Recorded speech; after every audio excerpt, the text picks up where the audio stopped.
Welcome to Biz Wire. I'm Joseph Nordstrom in Beijing.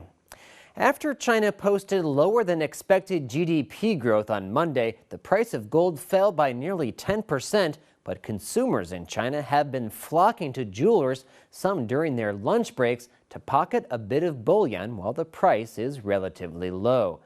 Many analysts say weaker than expected industrial and economic growth in China, as the largest gold-consuming country, helped lower prices.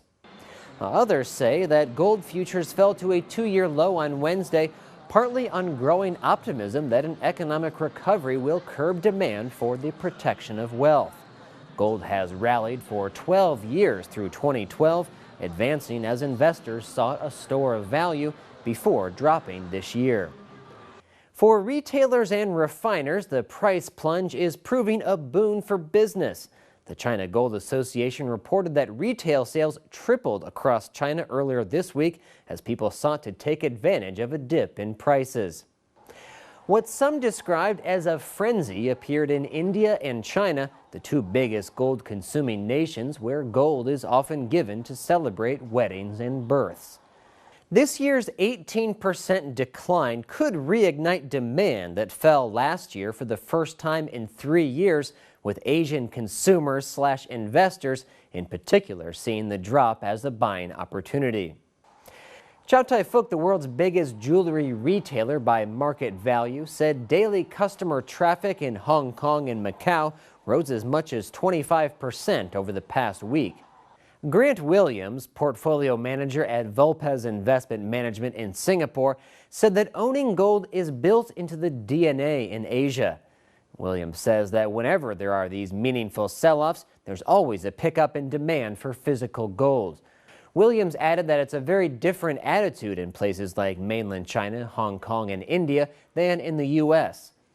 China is home to about a quarter of global gold consumption, but despite the recent rise in sales, jewelry retailers still face headwinds, including China's slowing growth and Beijing's recent efforts to clamp down on luxury sales, which we've talked about before here in Economic Insight.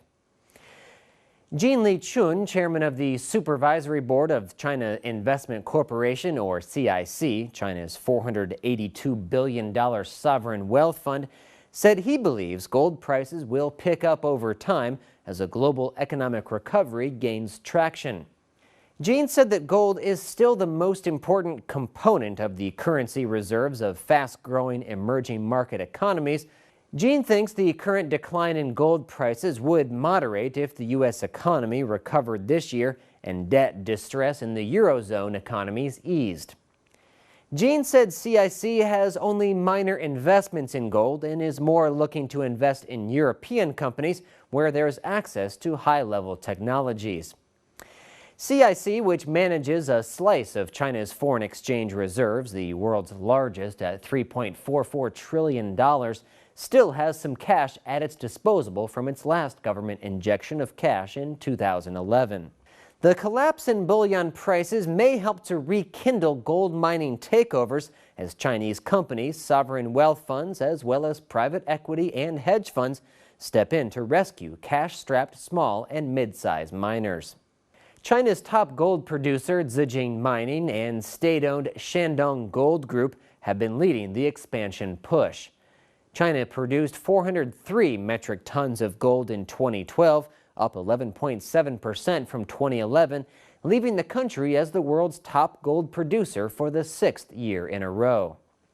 Wang Yang, fund investment analyst at Galaxy Securities in China, explained that the rise and fall of gold prices depend to a large extent on how willingly people want to hold the metal. Wang said that it is unlikely that investor confidence will recover in the short term, but in the long run, because the price of gold is inversely related to real interest rates, the opportunity cost of investing in gold will fall as the inflation-adjusted return on other types of investments, such as bonds, decrease. Wang believes this is particularly the case with central banks around the globe pursuing quantitative easing policies to stimulate the economy. The typically safe haven asset has failed to rise on tensions in the Korean Peninsula and has been hit by uncertainty over the U.S. Federal Reserve's stimulus program. Besides these, other factors behind the fall in price is countries unloading some of their reserves. Besides Cyprus selling some of its reserves to deal with its debt crisis, there is also a possibility that other beleaguered countries, including Italy, which has abundant gold reserves, might follow suit. Credit Suisse downgraded their 3-month outlook to negative and expect prices of $1,300 in 3 months. A dramatic fall in the price of gold has caught many investors by surprise and raised questions over whether a bullish market that had seen prices climb for 12 straight years has finally ended or is merely a good buying opportunity. This is Biz Wire on the Blue Ocean Network. Stay tuned for more in Economic Insight.